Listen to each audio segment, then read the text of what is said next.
cerita yang sama berulang sekarang ini. Bila Rafizi dedahkan tentang kenyataan Bloomberg, dan bagusnya Bloomberg ni sebab dia bertapak dekat US kan. Tapi bila Rafizi dedahkan tentang kenyataan Bloomberg, tiba-tiba ada dua perkara tiba-tiba terbocor kan. Satu tentang 1.1 bilion ringgit. Yang kata Rafizi ini ada tergesa-gesa meluluskan projek tersebut dan sebagainya. Saya tertarik juga sebab projek itu diluluskan oleh Anwar Ibrahim, diselia oleh Zafrul. So soalannya, adakah Zafrul dengan Anwar Ibrahim juga akan diheret dan disiasat? Yang ini saya akan tertarik nak tengok. Sebab bagi saya 1.1 bilion ini adalah sebagaimana serbuan terhadap AC itu. Dia hanya akan jadi serbuan dan lepas tu tak ada pertuduhan pun tuan-tuan. Dia hanya kaedah intimidasi yang saya katakan.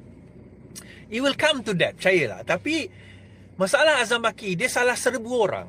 Dia serbu dan dia nak kenakan Rafizi. Di situ kesilapan dia lah.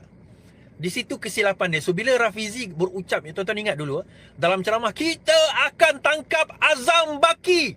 Tuan-tuan, lepas ini insya-Allah, kalau sekiranya tumbang kerajaan ini, naik kerajaan lain, kita akan desak Azam Baki itu ditangkap.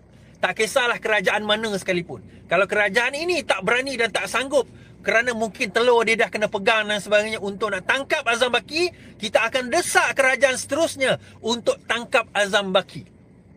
Tuan-tuan ready tak untuk bersih enam, tuan-tuan? Sebab nampak gaya sekarang ini.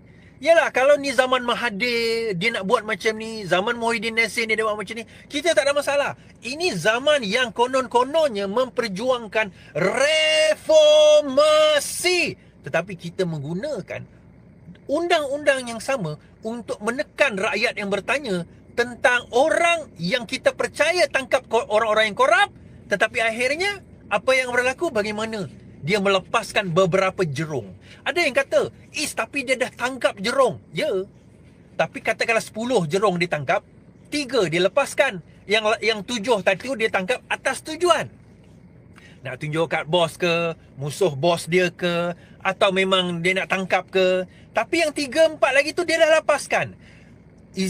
Tak apalah, dia dah tangkap 7 daripada 10. Bukan dia tangkap 7 daripada 10 tu, yang 3 tadi tu tak boleh nak ditangkap. Boleh. Tetapi dia sengaja choose not to. So bagi saya, dia macam ni lah tuan-tuan. Half truth is a whole lie.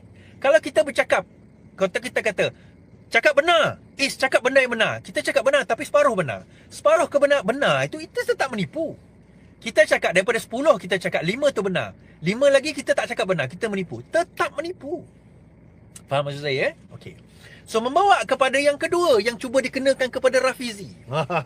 Menarik geng-geng ceplos ini tuan-tuan kan. Dia geng-geng ceplos ni, dia nak kenakan Rafizi. Akhirnya dia ambil seseorang bernama Caprice. Tiba-tiba keluar Caprice ni. Caprice, alah, macamlah aku tak tahu kau makan duit dengan kerajaan ini. Kan macam aku tak tahu siapa kau punya paymaster. Aku pernah bercakap dengan 2 orang paymaster dia.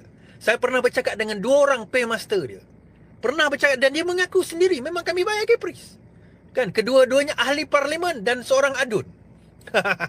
Siapa berapa tak apalah. Yang tu bagi saya rezeki Caprice lah kan. Rezeki dia dapat duit dan sebagainya terpulang pada dia lah. Saya tak kisah. Tetapi sama ada dia bayar atau tidak untuk yang ni saya tak pastilah. Tapi saya tahu memang dia ada dapat terima sesuatu daripada kerajaan ini. Jadi inilah jadi satu yang menarik lah apabila dia ni bercakap kononnya nak menghentam Rafiz. Sama Jul Fazli pun samalah. Dia kata kita ada. Ini orang sama yang akhirnya mendapat manfaat kepada Ceplos pun sama tuan-tuan. Ada di antara mereka gaji dia ada gaji tetap, gaji bulan. Ada di antara mereka dia dapat bayaran berdasarkan kepada konten. Baik, regardless of that lah. Okay, dia dapat itu rezeki dia lah.